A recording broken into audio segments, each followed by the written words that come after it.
Paz e graça para você ligado nessa emissora. Estamos começando o seu programa de reflexão, entrevistas e debates de todos os dias. Hoje é aquele dia esperado por muita gente para tirar dúvidas, porque o formato do debate de hoje é aquele formato que nós chamamos de presidencial. Por quê? Teremos dois irmãos aqui discutindo uma mesma ideia por meio de perguntas e respostas que eles se farão mutuamente. E você aí de casa vai ouvir as perguntas, vai ouvir as respostas e depois o comentário de quem perguntou e vai tirar suas próprias conclusões. E a discussão vai girar em torno da figura do diabo.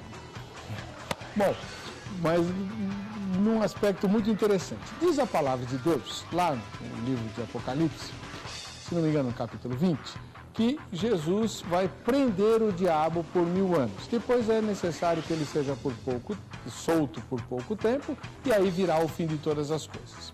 Pois muito bem, para boa parte dos cristãos, com base na interpretação literal desse texto, a prisão de Satanás só vai acontecer no futuro quando o Senhor Jesus Cristo voltar. Jesus volta fisicamente, visivelmente, prende o diabo e tal, reina durante 1000 anos nesse planeta e depois o diabo é solto e vem o fim de todas as coisas e a inauguração do estado eterno com o juízo final. Mas há uma possibilidade também, já antiga, de interpretar esse texto de uma forma um tanto quanto figurada. A ideia de que Jesus vem prender o diabo é uma ideia presente no Apocalipse, mas se reportando à primeira vinda de Jesus, quando Jesus veio a esse mundo, nasceu e derrotou Satanás na cruz do Calvário por meio da sua salvação e da sua ressurreição, por meio da sua morte e da sua ressurreição, ele nos trouxe salvação que tolhe, que prende, que impede Satanás de agir. Então, nessa forma de ver as coisas, o diabo já está preso porque Jesus já está reinando. Ele não virá para prender o diabo e reinar. Agora, como conciliar as duas posições? O que nós vamos fazer?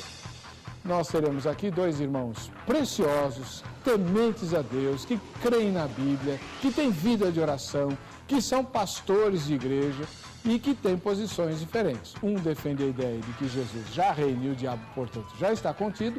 O outro, que Jesus virá para reinar e prender o diabo durante seu reinado.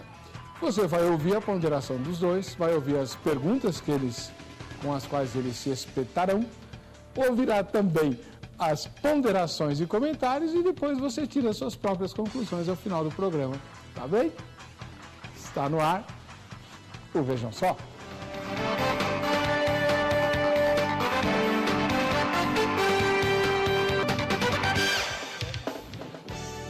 Muito bem, estamos começando o programa Vejam Só, um oferecimento da Academia Teológica da Graça de Deus, a Grade. Vai te mandar presentes.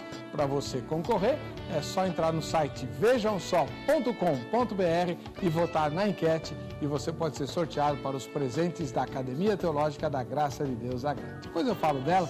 Como eu disse, hoje é o dia especial do formato diferente aqui das perguntas e respostas. E conosco está o pastor Egnaldo Hélio de Souza, do Centro Evangelístico Vale da Bênção. Além de pastor, ele também é escritor, apologeta e por aí vai. Pastor Egnaldo, seja muito bem-vindo, paz e graça. Graça e paz, feliz de estar novamente aqui e com um tema tão bom desse de conversar. Você gosta de falar do capeta? É isso que a minha esposa falou, mas eu falei, vou falar de escatologia. Sei. Mas crente gosta de falar do diabo. Não, mas a Bíblia fala, né? Não posso também. A Bíblia fala. Não tem como não falar. Há quantos anos o senhor é pastor? Eu sou pastor há mais de 20 anos. E eu posso dizer assim que essa questão de profecia, eu me converti com 15 anos e foi a primeira, acho que o primeiro livro que eu li era um livro sobre o Apocalipse. Hoje eu não concordo com quase nada que está escrito lá, mas foi o primeiro livro que eu li. Que livro que foi? Do Raul Lindsay? Não era. Na verdade era do Edir Macedo. Ah, tá. Era Apocalipse hoje. Que fala. Assim, não entendia muita coisa, mas aquilo já me despertou de estudar. Então é um tema que eu gosto mais. Legal. Muito bom. Muito obrigado por estar aqui. O senhor não deu o endereço lá da sua igreja no Vale da Bênção. É quilômetro 50 da Castelo, Araçariguama, né? Ali entrou no quilômetro 50 e chegou no vale. Tá ótimo. Do outro lado, voltando ao programa, o reverendo Ricardo Moura Lopes Coelho, ele que é ministro da Igreja Presbiteriana do Brasil e pastoreia a segunda Igreja Presbiteriana lá de Carapicuíba, viajou para São Paulo. Semana passada era para ele estar aqui, ele não veio, mas ele foi me atender lá no funeral do meu pai, né? Foi um momento muito, assim, especial. O reverendo Ricardo, a gente só se conhece aqui do programa, né? Exato. E mesmo assim ele esteve lá, ficou o tempo todo, até o fim, e foi muito especial para nós, viu, reverendo? Eu e minha família ficamos bastante tocados com a sua disponibilidade. Seja muito bem-vindo. Obrigado, irmão. Fiquei bastante sentido, né? Perder o pai sempre tem que acompanhar na dor, né? Falei, não, vamos lá, dar um abraço nos irmãos e acompanhar esse momento. Onde fica a igreja que o irmão pastoreia? Rua Bálsamo, número 14, Jardim dos Manacás, próximo ao Capriote. Lá é Carapicuíba. Carapicuíba. Na beirada da Castelo Branco. Isso, Castelo Castelo e Branco. Vocês Rodanel. vieram da mesma estrada, né? Rapidinho, chegar Então aqui é bem mais para lá, né? Pulo, 20 minutos. Ali Já dentro da Castelo, 20 minutos você dá na Sariguana. A estrada não é o problema é chegar São Chegar Paulo, na estrada. Tá muito bem. Bom, você vai entrar no site do programa, www.vejamsó.com.br, e vai votar na enquete, que a pergunta é bem direta. É a seguinte: segundo as Escrituras, na sua opinião, é lógico, né? Segundo as Escrituras, o diabo, primeira resposta, já está preso. Segunda resposta, só será preso quando Jesus retornar. Terceira resposta, não sei. Eu não sei. E acho que tem gente que vai responder, prefiro continuar sem saber. Do capeta eu não quero nada, só distância. Votou na enquete, você pode ganhar os presentes que o Vejam Só distribui. O primeiro deles é a camiseta da Academia Teológica da Graça de Deus, a Agrade. Olha só que bonita essa camiseta que eu vou sortear hoje para quem votar na enquete. Não é só esse presente não, mas deixa eu falar da Agrade para você. A Agrade está presente no Brasil inteirinho, 600 filiais, até mais um pouco do que isso, aguardando a sua matrícula com um curso bíblico. Todas as unidades da Agrade têm o curso bíblico, muito bom por sinal, para quem precisa conhecer a Bíblia é um ótimo começo. Mas tem outros cursos, tem curso de teologia, de pós-graduação em teologia, tem curso de escatologia, né? Tem curso de evangelismo, tem curso para obreiros, tem curso de música, inglês e espanhol, usando a Bíblia, tem Libras. Olha, os cursos da Agrade são muito numerosos. É melhor você dar uma ligadinha amanhã, né? Agora não dá mais. Então pega o telefone agora e anota 0 operadora 11 3115 0819 3115 0819. Liga lá para a Agrade, conversa com o pessoal e veja onde é a filial mais próxima da sua casa, quais são os cursos que são ministrados lá, porque nem todos os cursos estão em todas as filiais, e se matricule e venha estudar na Agrade, tá bom? Além da camiseta da Academia Teológica da Graça de Deus, a gente vai também mandar para a mesma pessoa que for sorteada este livro aqui, ó. Quem é o Perdido, do pastor Aguinaldo, né? Já ouviu falar do pastor Aguinaldo L. de Souza? Conhece, não? Já ouvi falar. É um dos debatedores aqui, né? E que trata justamente dos adeptos de seita, como lidar com pessoas que estão envolvidas com as seitas e como trazê-las para Jesus. É isso mesmo, pastor? Isso mesmo. Então, tá aí, o presente. E aí, quem ganhar já recebe o autógrafo do pastor, ele está aqui, né? Já faço, já. Para concorrer, você tem que entrar no site www.vejamsó.com.br, votar na enquete, tá bem? Vamos lá. Pastor Aguinaldo, já que o senhor é o mais velho, suponho pelo menos, qual é a posição que o senhor vai defender no debate de hoje? De que Satanás só será preso no futuro, quando Jesus voltar, que ele não está preso hoje. Essa é a posição. Então, Jesus ainda tem que vir para prender o diabo. Isso dentro do texto de Apocalipse 21:3, ou seja, esse texto é uma revelação do que vai acontecer no futuro com a volta de Jesus. O senhor não crê numa interpretação mais figurada? Não. O diabo está solto? O diabo está solto, bem solto. E quando ele ficar preso, o que vai acontecer? Imagine se ele tivesse verdadeiramente preso hoje. O que a gente vai pensar? Se hoje Satanás estivesse preso, como não seria o nosso mundo? Muito melhor. Mas a culpa é só do diabo? Não, a gente sabe que não é. Mas que ele é um agente do mal, ele é um agente do mal. Ele é o tentador, ele é o que se opõe a Deus. Agora imagine as pessoas vivendo num mundo em que não tem esse opositor, não tem esse tentador. Tanto que essa visão de Satanás preso no futuro é a visão pré-milenista, do milênio. Jesus vem para inaugurar o milênio. E nunca se diz que o milênio não tem pecado, que o milênio não tem problemas, mas que é uma condição de existência muito melhor, porque se o diabo tivesse preso hoje, com certeza o mundo não era o que ele é. Isso, então, muito bem.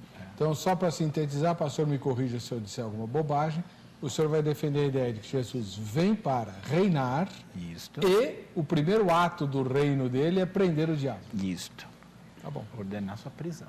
Reverendo Ricardo Moura Lopes Coelho, ministro da Igreja Presbiteriana do Brasil, ele pastoreia a segunda Igreja Presbiteriana de Carapicuíba, vai defender a ideia de que Satanás está preso, e isso não significa, obviamente, uma inatividade por parte de Satanás, mas ele está preso dentro de um sentido que a gente pode ter uma ideia pelo que diz o texto de Apocalipse, que ele será solto para enganar as nações. Então, de alguma forma, o Jesus o prendeu de modo que ele não engane essas nações agora e vai fazer isso depois. E o rei do reino já veio, está sentado no trono, já recebeu todo o poder e a gente tem que compreender que essa vinda de Cristo é justamente a mudança de todo o cosmos, agora tudo apontando para Cristo já, ele já venceu o pecado, ele já está sentado à destra de Deus.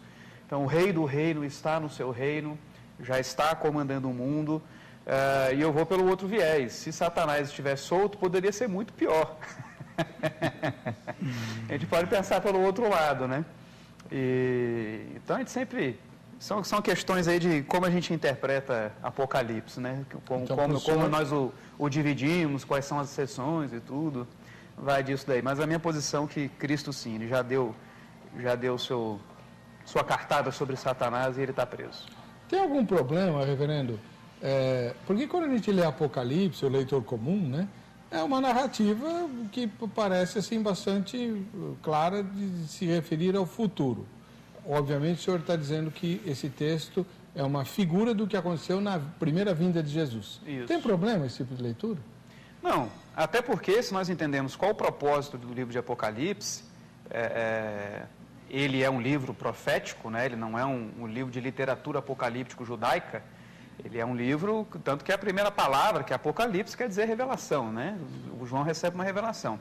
Só que essa revelação não é simplesmente sobre o futuro, é sobre a situação da igreja, quais são as promessas de Deus, o que Deus está fazendo. João quer aquietar o coração da igreja, que estava perseguida, ele mesmo era um perseguido e prisioneiro de Roma, para mostrar, Flávio, não tem do que se preocupar. Né? O imperador romano, ele não tem esse poder todo. Quem está por detrás do cosmos é o nosso Senhor. E eu creio, então, que em Apocalipse 20 começa uma nova sessão de Apocalipse, de modo que ali ele está tratando do presente. Né? Cada sessão, ela trabalha passado, presente e futuro. São repetições de sessões, né? Eu vou bem na linha do William Hendrickson, da revelação progressiva, de repetições progressivas, né? São as mesmas histórias sendo contadas de formas diferentes, com algum detalhe ou outro numa sessão ou outra. E aí, no fim, a última sessão é do 20 até o final, e a outra sessão termina no 19, que é um dos pontos, né, que para interpretar conforme o irmão Ignal está interpretando, Apocalipse 20 seria uma sequência cronológica de Apocalipse 19. Eu já creio que não. Tá. É uma nova sessão. A partir do próximo bloco, eles vão fazer perguntas. O pastor Ignaldo vai começar, porque ele é o mais velho. E cada resposta terá um limite de 3 minutos. E depois, quem fez a pergunta pode comentar se aceita ou não a resposta em outros 3 minutos. E não tem tréplica, tá bom? Aí quem respondeu é que faz a pergunta. Combinado? Combinado. Não vale dedo nos olhos, puxar o cabelo. Pimenta. Mas a gente pode ficar com a canequinha no final? Aí você conversa com a Ana, tua amiga.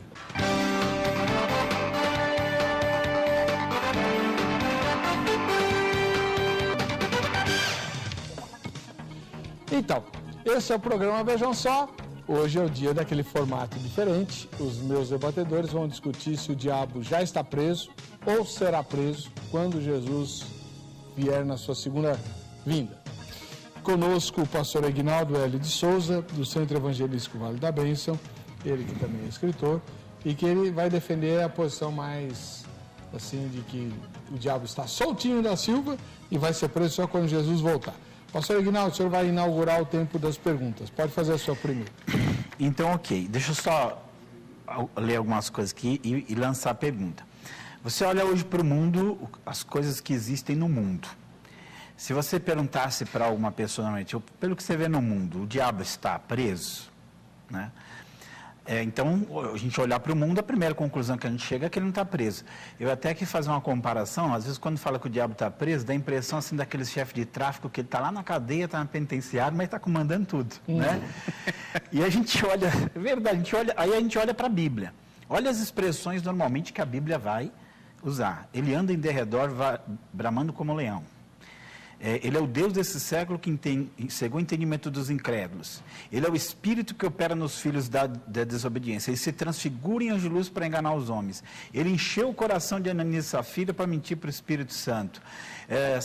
Paulo quis visitar os Tessalonicenses, mas não pôde porque Satanás o impediu. Paulo ficou com medo que Satanás tentasse os Tessalonicenses e ele perdesse o fruto ali. Nós temos que vigiar para ele não ganhar vantagem sobre nós. Ele mandou um servo dele para esbofetear Paulo. Nós temos que resistir ao diabo. Nós somos transportados do reino das trevas, então o reino que existe, das trevas para o reino da luz. Lá diz que lá em Pérgamo está o trono dele.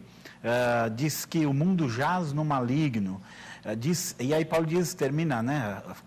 Romanos 16, 20, em breve ele esmagará Satanás debaixo dos vossos pés, falando como uma coisa que vai acontecer.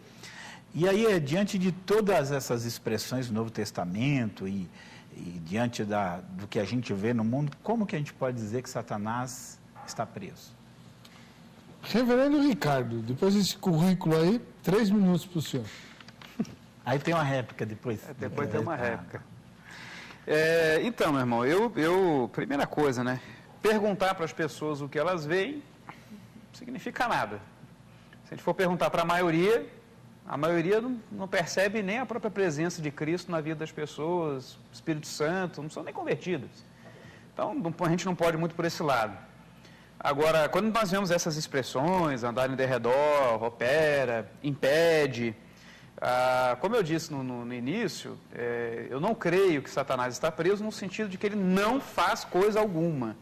Mas eu creio que há uma mudança, uma alteração nessa ação de Satanás que Jesus Cristo trouxe quando ele veio como o rei para o seu reino. E Hebreus me diz que ele está reinando, que ele fez purificação dos nossos pecados e assentou-se à destra da majestade. Então ele está reinando, ele está no trono do universo. O que eu creio então diante dessas operações que ainda Satanás faz, como ele agiu sobre a vida de Paulo, ele age em nossas vidas, né? Ele é aquele que empurra o bêbado na ladeira. Já somos pecadores, já somos tentados pelas nossas próprias concupiscências, Satanás vai lá e dá mais uma forcinha, né? Eu vejo como isso ainda parte daquilo que Cristo vai encerrar na sua segunda vinda. Ou seja, ele trouxe uma mudança, ok?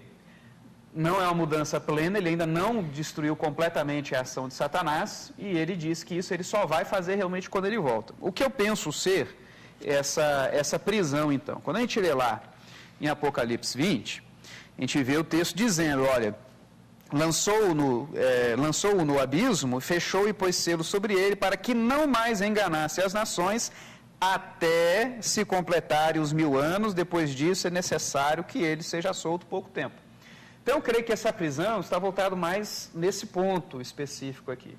Porque, junto com isso, eu vejo situações de Cristo declarando, amarrei o valente, eu vos dei poder para expulsar os demônios, o reino de Deus está próximo, aí no fim das contas a gente percebe que ele é o próprio reino de Deus se manifestando aqui, tudo gira em torno da pessoa dele. Nós vemos ele controlando os demônios, dizendo o que eles podem e o que eles não podem fazer, os demônios se submetendo plenamente a ele, se submetendo aos seus discípulos, a quem Cristo deu poder para que isso fosse feito. Então a gente percebe que existe uma alteração. Eu creio que essa prisão de Satanás está indo nesse sentido, né, de que há algo que ele não pode fazer mais, mas também não estou dizendo que ele não faça nada. Então esse é o ponto. O que ele não faz é algo que está voltado aqui para esse verso 3, no sentido de que não enganar mais as nações.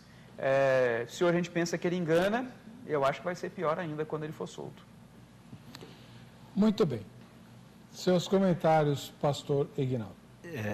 O que eu queria, assim, comentar é que, se você imaginar que alguém está preso, né, você imagina que ele não vai poder fazer muitas coisas. Mas quando você olha para a Bíblia mesmo, e eu sei, a gente só citei assim a visão geral, que é uma visão geral, mas quando você olha para a Bíblia mesmo, ele faz muitas coisas e que não sugere que ele esteja preso. Que é óbvio que houve uma vitória de Cristo sobre ele, a Bíblia diz lá, Colossenses 2,14, despojando principados e potestades, os expôs publicamente ao desprezo. Agora, eu em Cristo, eu já desfruto dessa vitória. Eu em Cristo desfruto dessa vitória. O que não significa que Satanás esteja preso, significa que eu desfruto da vitória de Cristo. É o famoso escatologia, que aí qualquer um aceita esse ponto, que é o já, mas não ainda. Então hoje eu experimento essa vitória de Cristo na minha vida, e qualquer pessoa que saiu do reino das trevas, veio para o reino de Deus, ele desfruta dessa vitória. Mas mesmo essa vitória a gente pode ver que não é plena, porque você tem que resistir ao diabo, ele está ao redor, bramando como leão, buscando a quem possa tragar. Então mesmo para você não pode dizer que ele está preso. Então o que normalmente você quer passar assim, não é que ele está preso, ele tem uma limitação. Mas limitação ele sempre teve, que inclusive ele lê o livro de Jó lá, ele ataca Jó, mas ele só vai até onde Deus limita. Então limitação ele sempre teve. O que vai fazer uma mudança geral é quando ele de fato está preso. E quando a gente pensa no reinado de Cristo, Jesus está reinando acima de todo o principado, toda a potestade, nós não temos nenhuma dúvida disso. Agora, quando você vai ler a Bíblia entende esse já, mas não ainda. Tanto Hebreus fala, 1 Coríntios 15 fala, que ele colocou, ainda Hebreus ainda fala assim, colocou todas as coisas embaixo dos seus pés, mas nós ainda não estamos vendo isso embaixo dos seus pés. Então nós sabemos que a vitória já foi conquistada, mas ela vai se concretizar na vinda de Cristo. Aí ele vai ser definitivamente e realmente preso. Preso de uma maneira que não haja dúvida. Hoje, se fosse algo evidente, a Bíblia não daria essas informações a respeito das ações deles, e nós perceberíamos que ele está preso. Mas se não houvesse alguém se referindo ao texto de Apocalipse aplicado para hoje, talvez ninguém nunca pensasse que ele está preso. Mas essa interpretação que se faz, de Apocalipse 20, 13, é como se fosse uma prisão invisível. Ninguém está vendo ainda, mas ele está. Né? Mais ou menos a coisa fica nessa situação assim. Bem, como você viu, o reverendo Ricardo defende a ideia de que o diabo está assim, já preso, e Jesus já reina. E ele vai poder fazer a primeira inquirição dele ao pastor Ignaldo agora. Certo, irmão. Então, desse período que nós estamos vivendo hoje, né, qual é a situação de Satanás? E tem no texto de Apocalipse dito que ele será preso e depois será solto por mais um período.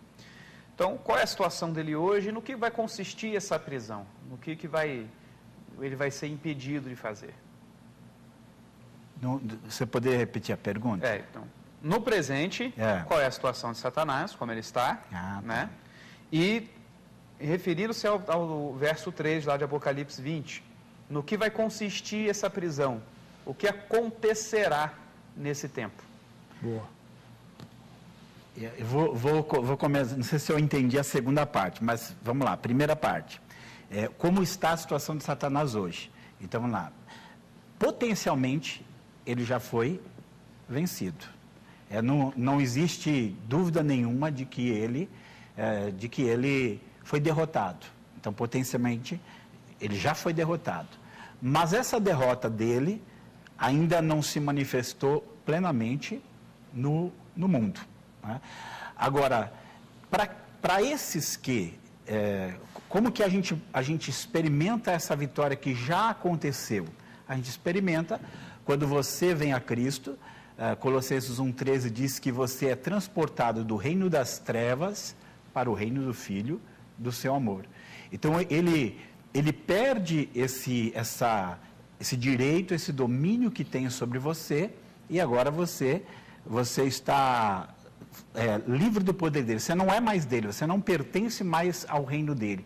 Eu já desfrutei dessa vitória conquistada em Cristo lá na cruz. Então, hoje essa é a situação. Para todas aquelas pessoas que se voltarem para Cristo, todas aquelas pessoas que receberem Jesus em sua vida, eles serão tirados do domínio de Satanás e virão para o domínio de Deus. Isso não significa que Satanás não pode fazer coisa nenhuma com ele, porque vamos pegar um trecho de Apocalipse, da carta de Esmirna, quando Jesus fala assim, não temas, porque Satanás vai lançar alguns de vós na prisão e tereis uma aflição de 10 dias. Então, a gente já vê que, não só ele está solto, como ele está lutando contra a igreja.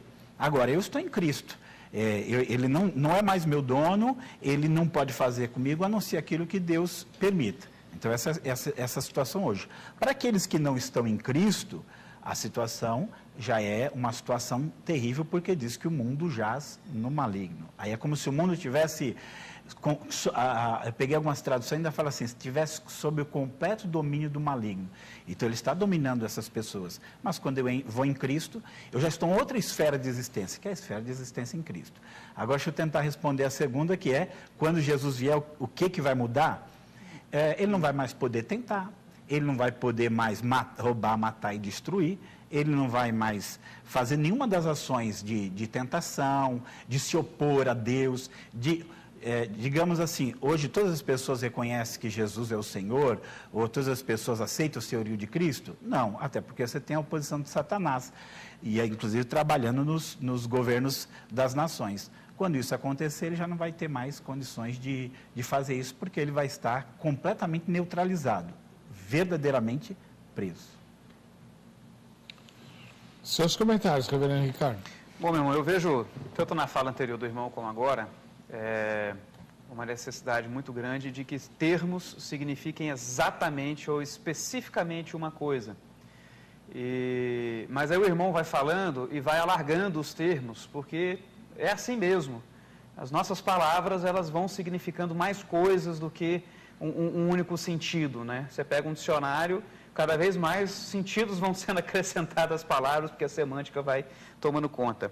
Nesse sentido, meu irmão, o irmão foi colocando aí justamente que Satanás faz alguma coisa, mas aí Cristo vai lá e age e muda essa possibilidade de ação de Satanás sobre mim. É dessa prisão que eu estou falando. É dessa ação de Cristo em impedindo, em estabelecendo o seu reino, que vai se manifestar de uma vez por todas quando ele retornar, e aí sim, Satanás vai ser derrotado de uma vez por todas, no sentido de que ele vai ser aniquilado junto com os demônios, os incrédulos, todos lançados no lago de fogo e enxofre.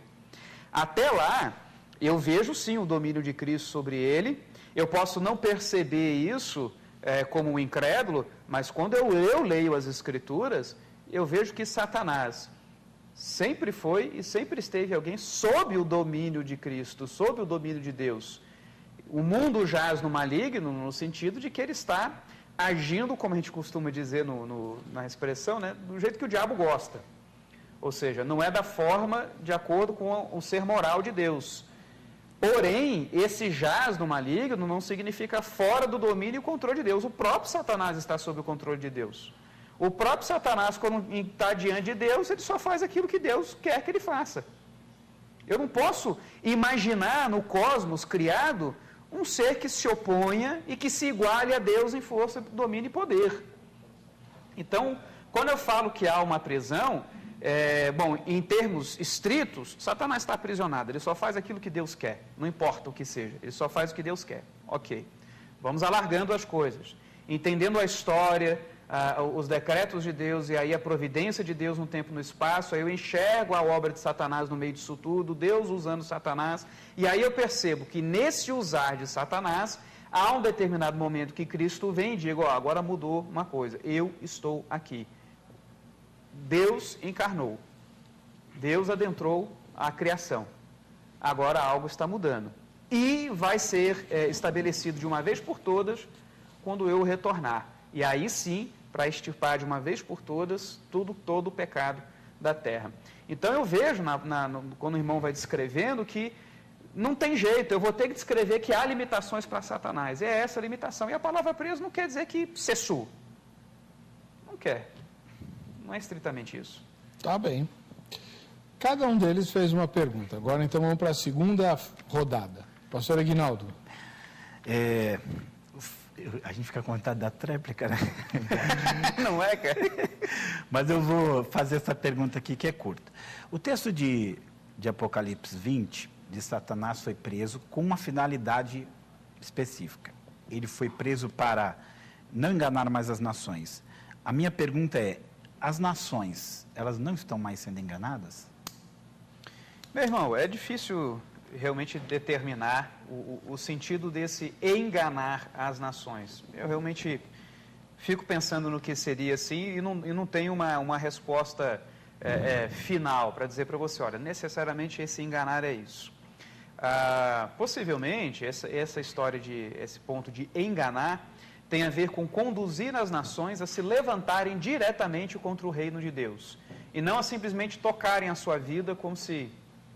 Né, a gente pensa que esse ataque dos ateus hoje contra os cristãos, né, tem a associação ateia e tudo, a gente acha que isso é um grande ataque. Não, quando eu vejo Apocalipse e os últimos dias se desvendando diante dos nossos olhos ali, eu vejo uma coisa muito mais assintosa, poderosa, grandiosa, e aí quando eu vejo esse poder de enganar, é algo que conduza o mundo nesse propósito. As nações serão enganadas de tal modo que todos irão se voltar para esse propósito, de lutar contra Cristo.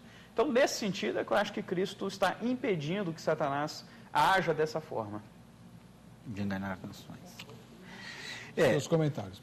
Meus comentários assim, se você olha para as nações, se você pensa Satanás, inclusive Apocalipse vai falar Satanás como aquele que engana todo mundo, você vai ler... 1 Timóteo 4:1, que diz que haverá espíritos enganadores, doutrinas demônias. Quando você olha para o mundo, o que você vê hoje são nações enganadas. A gente pode pensar, primeiro a gente pensa, se Jesus é o Senhor, acima de todo principado, potestade, Ele é aquele que tem que governar as nações, e Ele vai falar várias vezes sobre o governo dele das nações, o que a gente vê hoje é que nenhuma nação, no geral, aceita o governo de Cristo. Muito pelo contrário, você vai ter nações que não é que ele não aceita o governo de Cristo, ele não aceita o Evangelho, ele não aceita coisa alguma nesse sentido. Até alguns autores, quando eles falam da questão da prisão de Satanás, eles dizem assim, não, ele está preso para que as nações, para que o Evangelho possa ser levado para as nações, né? Então, hoje nós temos condições, isso é muito comum. Assim, porque hoje a gente pode levar o Evangelho para as nações, porque Satanás já não está mais enganando essas nações no sentido de impedir que o Evangelho seja pregado. Só que você vai olhar para as nações do mundo, você tem uma Arábia Saudita que você nem pode entrar ali você não pode pronunciar o nome não vou dizer de Jesus, né? Mas você não pode pregar o Evangelho ali. Você pega uma Índia que está adorando tudo quanto é tipo de coisa, você pega uma China que está lá com o comunismo ateu. Então a gente olha para as nações e as nações estão totalmente enganadas. Inclusive enganadas no sentido de que elas não reconhecem o senhorio de Cristo. Não seria até mais coerente a gente pensar que Satanás está sendo preso para que não continue enganando as nações, para que as nações reconheçam o senhorio de Cristo, que isso é algo que vai ainda acontecer e que hoje de fato não aconteceu? Então as nações continuam sendo enganadas, não tem como eu olhar, não, Satanás foi preso para não enganar as nações, mas as nações estão cheias de enganos nela, enganos de todo tipo, seja de não reconhecer o senhorio de Cristo, seja um engano de adorar falsos ídolos, seja um engano de rejeitar o Evangelho, mas todos esses enganos estão presentes. Então, o que a gente percebe é que o propósito, que ali é claro, está aprendendo para não enganar as nações, mas as nações continuam no engano. Então, isso é algo que não aconteceu ainda. Se a gente pensar no Evangelho que já foi pregado em vários lugares, nem isso soluciona, porque o movimento missionário se tornou forte há 500 anos atrás, isso se a gente pensar na Igreja Católica. Se a gente pensar na Igreja Protestante, o movimento missionário tem 200, tem 300 anos, que o Evangelho se tornou mundial, né, que o cristianismo se tornou uma religião mundial. Então, na verdade, não há uma harmonia entre nações não sendo enganadas e Satanás preso. Não é assim que a gente consegue ver hoje. Bom, é a vez agora do reverendo Ricardo fazer a segunda pergunta dele. Certo. Então, meu irmão, eu vou regredir um pouco aí para a gente estabelecer um fundamento teológico. O engano do ser humano quanto à verdade de Deus, aquilo que o impede de ver a verdade de Deus, vem da onde? O que impede que o ser humano veja a verdade de Deus? Biblicamente, nós podemos tomar 2 Coríntios 4:4, porque o Deus desse século cegou o entendimento dos incrédulos, para que não lhes resplandeça a luz do Evangelho. Então, há uma ação satânica para que o homem não enxergue a luz do Evangelho. A luz vem sobre ele. E nós sabemos que ele só tem essa capacidade também, porque ele teve a sua natureza corrompida pelo pecado. Então, por isso, Satanás ele pode agir sobre o homem. Então, é aquela coisa, a pessoa cai em tentação, é culpa do diabo? Também, mas é sua, porque você teve aquela inclinação.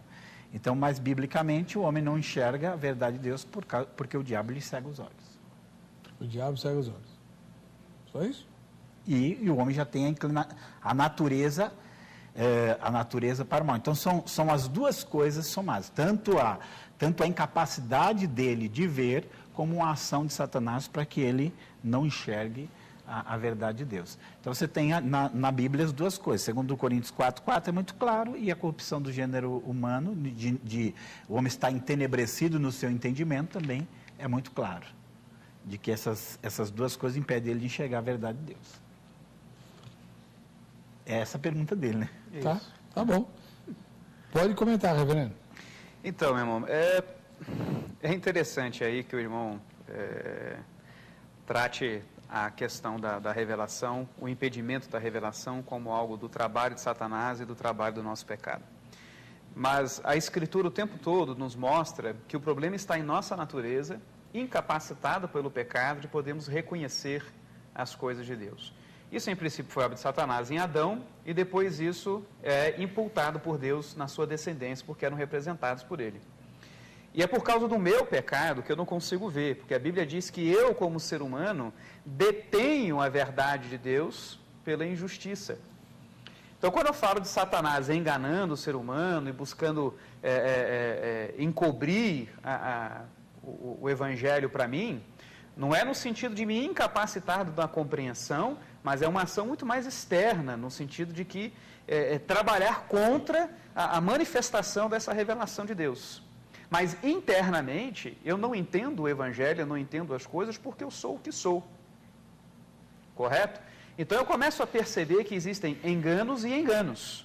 Então, quando eu me refiro a um engano que conduz as nações a irem contra Cristo, eu não estou me referindo ao engano da pessoa de não compreender o Evangelho.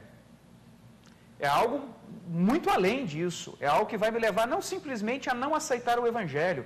Vai ser algo que Satanás vai fazer com que as pessoas lutem contra o Evangelho. Odeiem mais ainda o Evangelho. Porque, na verdade, a gente pensa que as pessoas elas gostam do Evangelho, elas acham bonito a Bíblia. Não acham nada. Elas distorcem a Bíblia toda para ser algo mais aprazível a elas, né? A bem da verdade é isso. Mas quando elas leem as Escrituras, elas odeiam. Mas mais do que isso, o que eu creio do que Satanás está impedido de fazer hoje, que ele vai fazer, não é um simples engano de desviar o meu olhar, de aceitar ou não o Evangelho, de impedir compreender o Evangelho, não. Vai ser de me tornar inimigo do Evangelho, ou de tornar o incrédulo, né? Eu não, né? De tornar o incrédulo inimigo do Evangelho. Ele quer lutar contra aquilo. Então, é nesse sentido que eu vou do engano. O irmão citou a questão de que hoje não está tão impedido de pregar o evangelho. Eu não vou por aí também, não. Eu vejo que muitas nações se fecham, e não só para o evangelho, para qualquer outra religião que não seja aquela. Os árabes não querem só que os cristãos não preguem lá. Eles não querem que qualquer outra religião, pode ser budista, hinduísta, aliás, budista nem se diz religioso, né? É uma filosofia. Mas eles não aceitam nada disso. Certo? Não é só evangelho, mas o que eu creio que Cristo está impedindo agora, segurou e amarrou Satanás, está assaltando este mundo que era dito ser dele, é o de tornar um mundo hostil, um mundo que vai agora atacar o evangelho, que ainda não é, que ainda nós temos muita liberdade para fazer. Olha aqui o nosso programa acontecendo tranquilamente. Verdade. Muito bem. Nós vamos para o intervalo. No próximo bloco, os nossos queridos irmãos vão continuar as suas perguntas. A gente volta já com Vejam Só.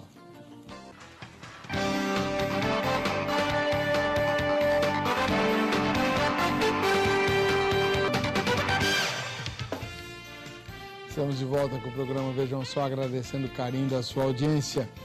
Já votou na enquete? Olha, a enquete de hoje é a seguinte: vai lá no site vejamsó.com.br, né, o endereço do programa, e vota na enquete. Segundo as escrituras, o diabo já está preso, ou só será preso quando Jesus retornar, ou não sei. Vote e você pode ganhar os presentes que a gente está sorteando aqui. Quem vai fazer a pergunta agora? Terceira pergunta é o pastor Eginaldo Hélio de Souza, ele que é do Centro Evangelístico Vale da Bênção, e está defendendo a ideia de que o diabo só vai ser preso quando Jesus voltar. Então vamos lá, agora essa pergunta é direto no texto. No texto. O que o texto diz? O texto diz assim, que vem um anjo, que ele prende Satanás para não mais enganar as nações. Dentro de toda essa nossa conversa, foi apresentado o seguinte, que isso se refere à ação de Cristo que veio nesse mundo, e que essa ação limitou a Satanás, porque hoje os homens poderia ser pior, né? E o enganar ficou achei um pouco sentido assim, meio complicado. Mas o que eu queria colocar é o seguinte, o texto de Apocalipse fala num anjo, agindo aqui na prisão de Satanás. Ele não faz uma referência, a gente sabe, a gente pode, foi Jesus, mas aqui é bem claro que é uma ação de um anjo. Em segundo lugar, o texto ele fala que é preso, ele não fala que é apenas limitado. E o texto fala que é para que não engane mais as nações. E a gente encontra, como ele diz, muito engano das nações, inclusive todas as dificuldades e oposições a Deus e ao seu plano e ao seu propósito. Não é difícil eu extrair essa imagem do texto, lendo esse texto, uma vez que eu estou tentando explicar isso com uma coisa que Jesus fez, com uma limitação de Satanás, que como a gente viu, sempre existiu. A limitação de Satanás está dentro da soberania de Deus, em primeiro lugar, né? E também a gente continua vendo o engano das nações, como a gente pega, sei lá, a Arábia Saudita, a Índia, todo mundo islâmico, a gente vê as nações continuando no engano. Então, a gente o quadro de Apocalipse 21:3, em nada ele se harmoniza com o que aconteceu com Jesus e nem na nossa existência agora, na nossa realidade. Não é mais coerente imaginar que isso é uma condição futura, entender isso pelo texto que é uma condição futura? Não, meu irmão, não é mais coerente, não. Eu vou ter que dizer que não, né? Para eu ser coerente com a minha posição, irmão, eu vejo aí o ponto, irmão, mencionar a questão do anjo, né? Lembremos que Jesus, encarnado, ele agia na esfera espiritual e física, e na verdade, eu mesmo, por ter uma compreensão integral do ser humano, eu vejo que essas esferas, elas não estão distintas, elas só não estão claras por causa do pecado, para que nós compreendamos que elas estão ativas e vívidas e uma se sustenta na outra. Então, o fato do texto mencionar um anjo, a Deus age por meio de anjos, então eu não teria dificuldade em dizer que é parte do exército de Cristo, agindo sobre ordem, comando de Cristo e ação de Cristo, debaixo do poder de Cristo que ele lhe concede, portanto, é Cristo. Da mesma forma, quando a igreja age, a gente não diz que simplesmente a igreja age. A igreja é o braço de Cristo, é Cristo agindo por meio da igreja. É Cristo, tanto que Paulo vai dizer que é o corpo. Então, eu não vejo muita dificuldade em enxergar que possa ser por aí. Então, explicar isso no texto, explicar isso por aí. Aí vão duas questões aí. Primeiro, regra hermenêutica, né? Textos mais difíceis se explicam com os textos mais claros. Quando eu vejo na relação de Cristo com Satanás nos evangelhos, eu vejo um Satanás que está sendo aprisionado, um Satanás que vai sendo derrotado paulatinamente. Cristo é tentado e vence, Cristo não se impressiona com as multidões e vai colher aqueles que são dele, Cristo cura, vai desfazendo efeitos do pecado sobre a vida do ser humano, ele vai derrotando, vai pisando a cabeça da serpente e deixou o melhor para o final, algo ainda vai acontecer.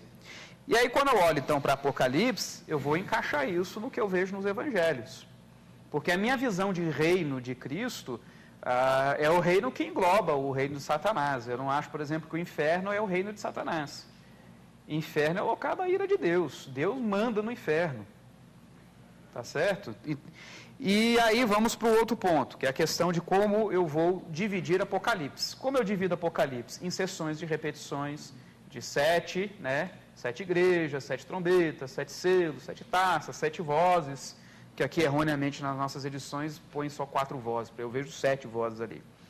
E aí termina a sessão, aí no capítulo 19. E essas sessões, passado, presente e futuro. Uma nova sessão se iniciou e está falando aí do que foi feito para que a igreja tenha segurança. O que foi feito? Satanás foi preso. Mas isso é contado dentro do espírito de Apocalipse, como uma visão. Muito bem. Pastor Aguinaldo, 3 minutos para os seus comentários. A grande dificuldade que tem nisso é você relacionar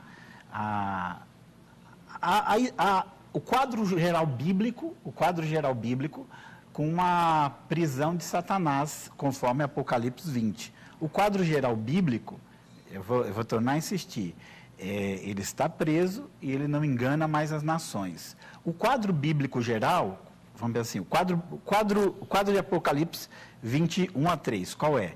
Ele está preso e ele não engana mais as nações. O quadro bíblico geral ele anda ao derredor, o mundo ainda faz questão, o mundo jaz no maligno, é todo um quadro contrário a isso, né?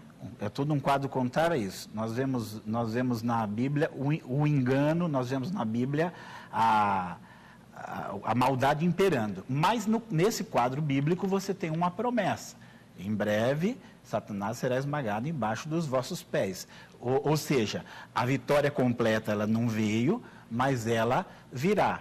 Quando essa vitória completa vier, Satanás de fato não terá poder e de fato você não terá mais nações enganadas e de fato o povo de Deus estará reinando, que é o que você tem aqui em Apocalipse. O que segue de Apocalipse 20?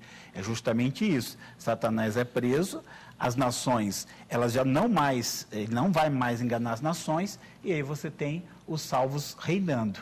Isso se ajusta muito mais a algo que vai acontecer no futuro do que aquilo que acontece hoje. A igreja só vai poder reinar de fato, que é o que acontece aí depois dessa passagem, a igreja só vai poder reinar de fato e o seu trono estabelecido, é bem claro aí nos versículos a seguir, quando Satanás não tem mais esse poder. Nós podemos falar que ele foi amarrado e que nós estamos reinando, que nós já estamos reinando. Paulo escreve para os Coríntios e ele fala, eu queria que vocês reinassem, que se vocês reinassem, já estaria reinando com vocês. Então, é óbvio que nós estamos esperando essa condição de Apocalipse 21 a 3, a prisão de Satanás, as nações não sendo mais enganadas por ele, e aí sim, um reconhecimento real de quem Jesus é, o líder das nações, e aí nesse quadro, aí o que Apocalipse relata vai ter sentido. Do contrário, ele está preso, mas ele está solto. Ele foi preso para negar as nações, ela continua enganando. Ele foi preso e em seguida tem um reinado, mas ele foi preso e a igreja hoje não reina. Ela sofre dentro de uma condição de opressão de Satanás, que, claro, não é plena, nunca vai ser plena, mas crentes morrem na mão de governos ímpios, são torturados e tudo mais. Então, essa é uma amostra de que essa vitória de Apocalipse ainda não aconteceu. Porque quando a de Apocalipse acontecer, a igreja não vai mais sofrer, ela vai sim reinar, conforme o restante da passagem. Bom, Ricardo, é a vez da sua terceira pergunta. Irmão, então, olhando para algumas passagens das declarações de Cristo, nós temos lá em João 12, né, de 28 a 32, Pai, glorifica o teu nome. Então veio uma voz do céu. Eu já o glorifiquei e ainda o glorificarei. A multidão, pois, que ali estava, tendo ouvido a voz, dizia ter havido um trovão. Outros diziam, foi o anjo que lhe falou. Então explicou Jesus, não foi por mim que veio esta voz, e sim por vossa causa. Chegou o momento de ser julgado este mundo, e agora o seu príncipe será expulso. E eu, quando for levantado da terra, atrairei todos a mim. Então, regressaram os 70, e já é outro texto aqui, Lucas 10, de 17 a 19. Então, regressaram os 70, possuídos de alegria, dizendo, Senhor, os próprios demônios se nos submetem pelo teu nome. Mas ele lhes disse, eu vi Satanás caindo do céu como um relâmpago. Eis aí vos dei autoridade para pisares serpentes e escorpiões e sobre todo o poder do inimigo, e nada absolutamente vos causará dano. Como é que o irmão, então, interpreta essas passagens dentro dessa ação tão livre de Satanás? Eu interpreto dentro do já, mas não ainda. Uma das coisas que Hebreus 6 fala é que nós experimentamos os poderes do mundo vindouro. O que vai acontecer no mundo vindouro? No mundo vindouro vai acontecer a derrota plena de Satanás. Primeiramente ele preso, depois de 1000 anos ele derrotado. Eu experimento isso hoje, mas eu experimento porque eu estou em Cristo. O mundo não está em Cristo, então ele continua sob esse poder de Satanás.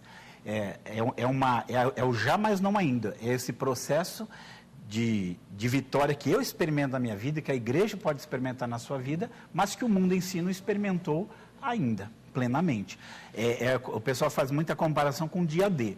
Os aliados já desembarcaram lá na Normandia, mas ali já garantiu a vitória, mas ela só vai se concretizar um tempo depois. E aí nós temos que pensar queria ler dois versículos. Um dele é 1 Coríntios 15, que ele vai tratar justamente desse domínio de Cristo.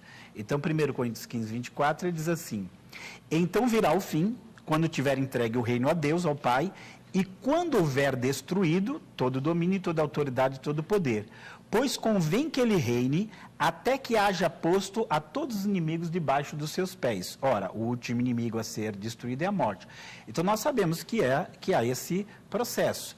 Ele já venceu Satanás, aqueles que creem nele experimentam desde hoje essa vitória. Mas a gente não pode dizer que todo principado, potestade e força oposta a Deus já foi vencida. A última vitória, inclusive, vai ser quando? Vai ser no juízo final, quando a morte é lançada no lago de fogo. Aí é uma vitória completa. Enquanto isso, está num processo. E aí, eu acho que um texto mais significativo, e entender isso, é Hebreus 2. Porque Hebreus, ele vai, inclusive, fazer, eu acho assim, uma referência corajosa, né? Que ele faz aqui, Hebreus 2:8. Ele diz assim, que todas as coisas ficaram sujeitas aos seus pés. E vamos assim, todas as coisas, o que é? Todas as coisas estão sujeitas a ele, né? Todas as coisas estão sujeitas a ele. O que é todas as coisas? Todas as coisas. Só que aí é o que o autor, ele diz, ora, visto que lhe sujeitou todas as coisas, nada deixou que não lhe esteja sujeito. Mas agora, ainda não vemos todas as coisas sujeitas a ele.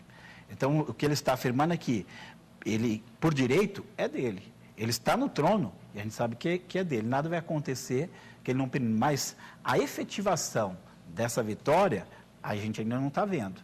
Então, que ele venceu Satanás, não tenho a menor dúvida. Que eu desfruto dessa vitória, não tenho a menor dúvida.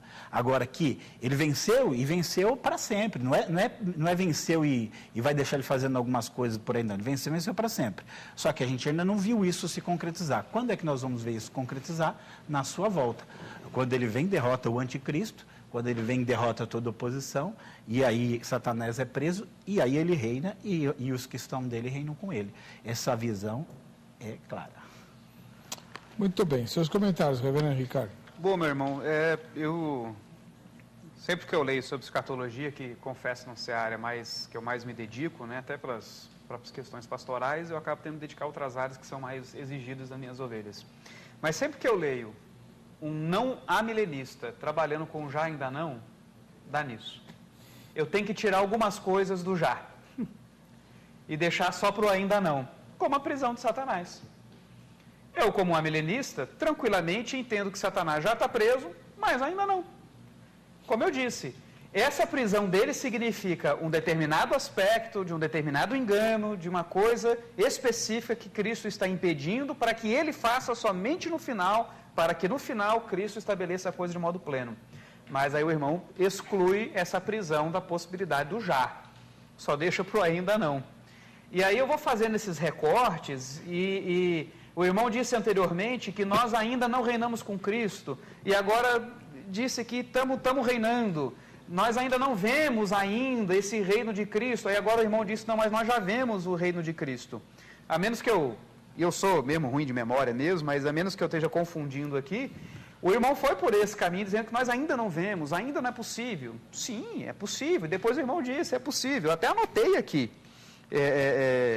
para trás aqui, que o irmão disse que, olha, nós ainda não vemos plenamente o Cristo. Eu notei, botei até entre aspas aqui, o irmão disse isso. De fato, o irmão disse, nós não vemos isso ainda. Vemos sim, depois o irmão disse, nós vemos.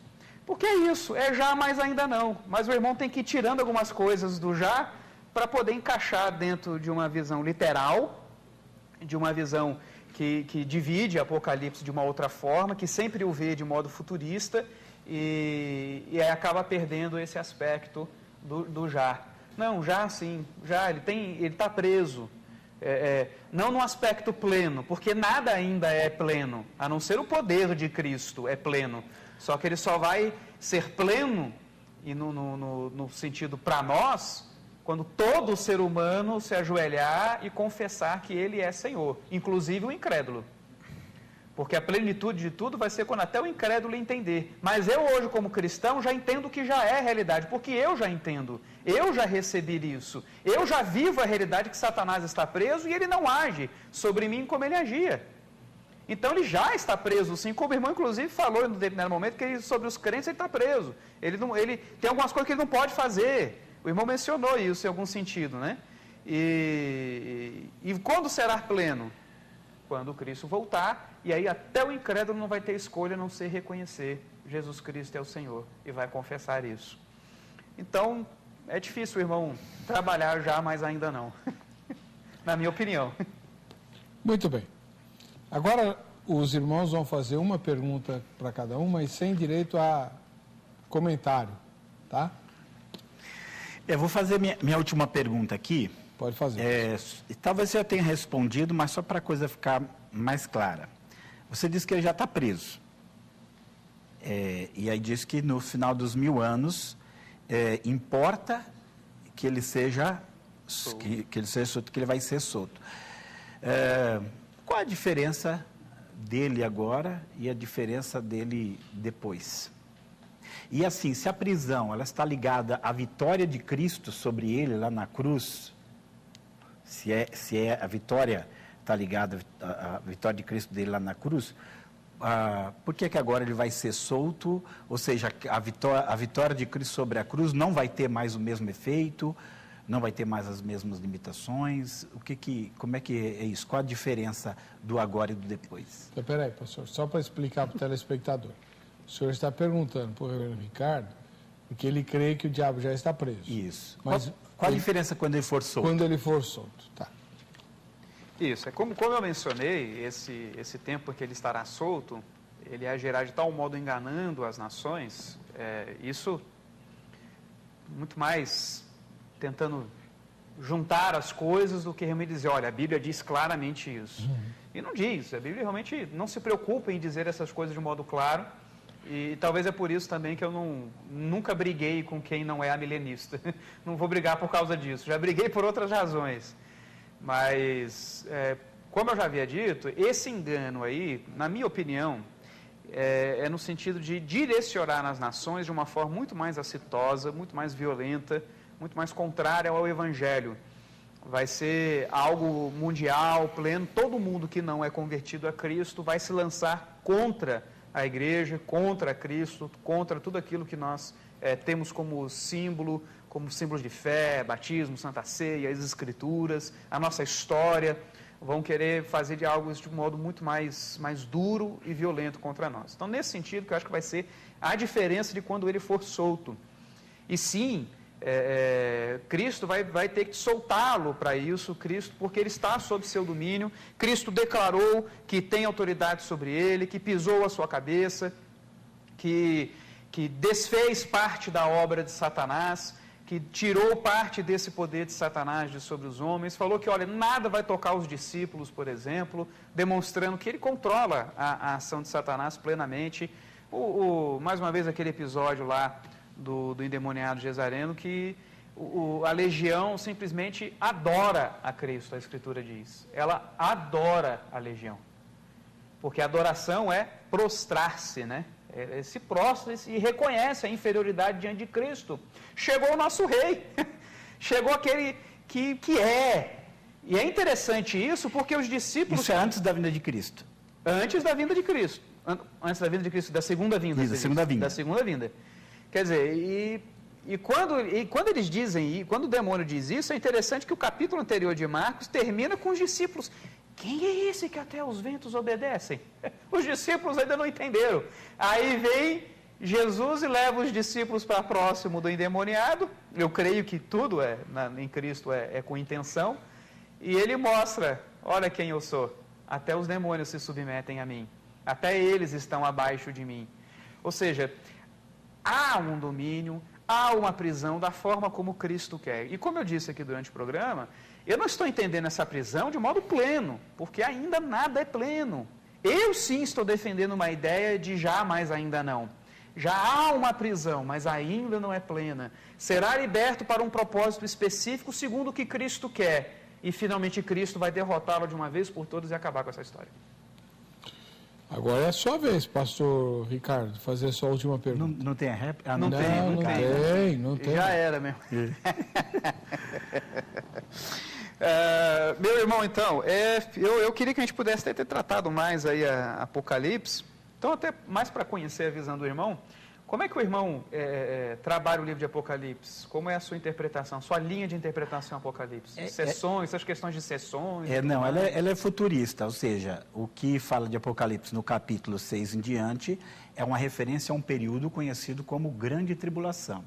Então, essa Grande Tribulação, ela precede a vinda de Cristo. Então, tudo que está ali é esse período de Grande Tribulação que vem ao mundo, e eu sou pré-tribulacionista, a igreja não estará nesse tempo. O anticristo vai reinar nesse tempo e no final da grande tribulação, que é o capítulo 19, Jesus ele vem, destrói o anticristo, prende Satanás e implanta o seu reino, que é uma narrativa ali uma narrativa mais contínua. Porque dentro dessa visão que você apresentou, então, antes de Jesus vir, essa visão tem as suas dificuldades assim, antes de Jesus vir, nós temos que aguardar um período que vai ser terrível. Um período que a igreja vai sofrer muito, em que essa proteção, aí a impressão que dá assim, se ele está preso hoje nos guardando do maligno, isso não vai ter mais antes da vinda de Cristo, então dá a impressão assim que antes da vinda de Cristo a igreja vai estar numa situação de completa desproteção, se Satanás hoje está limitado, ele não vai estar mais limitado, e ele vai agir e a igreja vai estar, a impressão que dá assim, que a igreja vai estar bem vulnerável a tudo isso, e todo o cristianismo, né? Porque pela sua visão assim, ele está solto de uma maneira que não é agora. E é uma perseguição mundial, digamos assim, uma perseguição mundial mesmo, e uma perseguição muito mais feroz. Não sei se mais feroz do que no mundo islâmico ou foi no mundo comunista, mas ela, de qualquer jeito, é mais universal.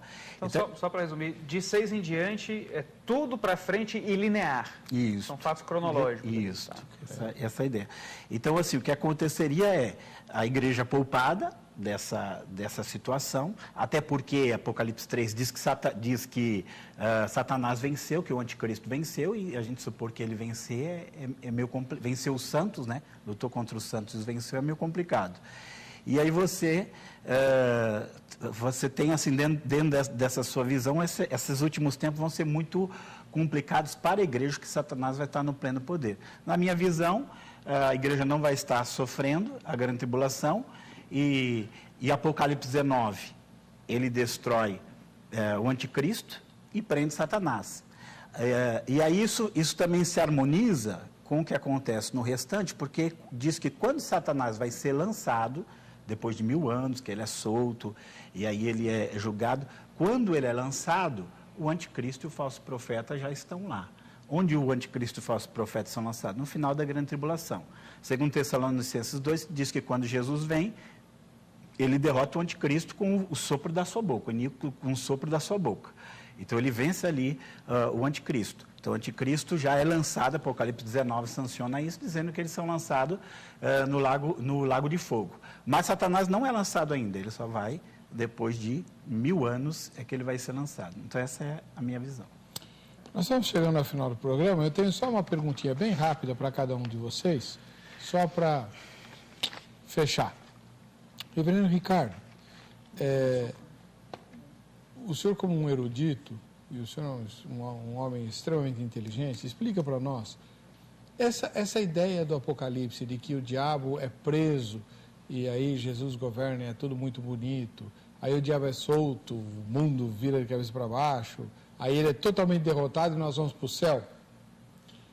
Como evitar a ideia do maniqueísmo diante dessa narrativa? Porque parece que todo tipo de mal é associado ao diabo. Você tirou o diabo de cena, fica tudo bom. Evitar o maniqueísmo, querido, é justamente um dos pontos aqui que eu perguntei ali, de reconhecer a própria presença do pecado em nossa vida. O pecado não tem origem, ele não é criado por Satanás. Eu não consigo aceitar isso. Eu não consigo aceitar que Satanás tenha inventado algo totalmente novo e mal, sem ter essa maldade dentro de si, né? Então, quando eu entendo que o mal, antes de tudo, é uma possibilidade, é algo que Deus trouxe à existência, de alguma forma, dentro da sua criação, e Satanás é o agente do mal, ele é aquele que traz isso sobre a humanidade, e depois isso a humanidade passa a ser por si só má. Por exemplo, Deus pode tirar o pecado completamente de mim, e, no entanto, não deixar Satanás existindo ali ao meu lado, impedindo que a maldade dele possa me contaminar. É só tornar minha natureza incaível, se assim fosse o desejo dele. E é por isso que eu não consigo. Então, o maniqueísmo, que começa a falar de duas forças se opondo, de duas coisas de igual poder, é justamente quando você pensa que Satanás tem um poder de criar algo totalmente novo, totalmente distinto da criação de Deus. Então não depende de Deus, não depende da criação de Deus, é algo independente, portanto faz real e plena oposição a Deus. De jeito nenhum. Eu não creio que Satanás faça uma oposição plena diante de Deus. Deus o usa para um plano eterno, para satisfazer sua vontade em revelar determinadas coisas, assim como usa os seres humanos, anjos e demônios, ele usa a sua criação. E Satanás está dentro disso, está inserido disso. Vai ter complicações em algum ponto. Claro que eu vou ter complicações em algum ponto. A revelação é limitada pela vontade de Deus, ele revelou até um ponto, e a minha inteligência é limitada. Eu não sei quem é esse erudito que o irmão se referiu. Tá bom. Mas seu poder de síntese é algo que eu santamente invejo, se é que isso é possível. Pastor Reginaldo, o senhor, agora na sua última fala, deixou bem claro que a igreja tem que ser arrebatada antes e tal, porque o senhor vê uma narrativa linearmente cronológica em Apocalipse, capítulo 6 em diante e tudo. Eu não consigo enxergar o arrebatamento lá em Apocalipse, né? Mas, enfim, eu queria saber do senhor o seguinte: por que Deus não poupou os primeiros cristãos de uma perseguição devastadoramente medonha? O apóstolo Pedro morreu crucificado. Todos os apóstolos, né? Morreu crucificado. Ele não morreu assim, bonitinho. Ele morreu crucificado, uma coisa medonha. Por que Deus não poupou aqueles cristãos que eram infinitamente melhores do que nós, mas vai nos poupar do anticristo? Aliás, ele não poupou esse, não poupou muitos e continua não poupando muitos, porque continua cristão morrendo e ao longo da história morreram muitos. Mas aí a gente tem que entender a natureza desses acontecimentos finais dos tempos, que até como ele apresentou dentro de um quadro assim, é uma soltura de Satanás. O que é esse período? Ele é citado lá em Daniel 12, um período de tribulação como nunca houve. Você vê, Jesus fala, um período de tribulação como nunca houve, nem nunca haverá. Ele é citado lá em Apocalipse 3:10 como um tempo de provação sobre a terra que Deus manda. Então você vê que ele não é um sofrimento qualquer, ele é um sofrimento distinto. O que ele vai ter de distinto? Ele vai ter primeiro que ele é uma manifestação do juízo de Deus. Toda a linguagem profética ela fala do dia do Senhor, o dia em que o Senhor vai manifestar a sua ira sobre a terra. Então, num primeiro momento, é a manifestação da ira sobre o pecado dos homens. Os homens estão juntando pecado aí há milhares de anos, né? Veja que quando a gente pensa lá no povo entrando em Canaã, Deus falou assim para Abraão: olha, Abraão, o pecado dos amorreus ainda não está cheio ainda. Então, quando Israel entra lá, ele não era alguém só tomando a terra, ele era um instrumento de juízo de Deus. Então, a grande tribulação ela é vista como esse tempo do juízo de Deus. Ela é descrito lá como o tempo da ira do Cordeiro. Então, ela é um tempo distinto. E aí, quando Paulo ele fala que Jesus nos livra da ira futura, alguém pode dizer, a ira futura é a condenação eterna, mas a ira futura é descrita como esse período da ira de Deus. E essa ira de Deus também vai se manifestar de uma outra maneira, nesse sentido. Porque vamos, ali falando de Satanás, você solto, né? Fala da manifestação do anticristo. O que é a manifestação do anticristo? É também um juízo de Deus. Mais ou menos assim, agora eu vou deixar o diabo trabalhar livre, aí vocês vão experimentar isso. Então não é um juízo sobre a igreja, não é um juízo para a igreja, é um juízo para o mundo. Então Deus livra a igreja desse juízo que não é para ela. Bem, eu agradeço muito ao reverendo Ricardo, ao pastor Ignaldo, e ambos continuam à disposição de você aí pelo site vejamsó.com.br, tem a aba convidados, clique lá, tem e-mail, tem telefone, mande perguntas com vídeos para palestras, eles estão à sua disposição, tá bom? Vamos ver quem é que vai levar o brinde da grade. Ernesto Vilmar Romeu, lá do Rio Grande, no Rio Grande do Sul. O senhor pode fazer a sua dedicatória. Como é o nome dele? Qual que é o nome, Ana? Põe aí de novo. Romeu? Ernesto Vilmar. Ernesto Vilmar. Tá, para você que fica com a gente, que fica com essa emissora, a paz e a graça de Jesus, nos encontraremos no próximo Vejam Só.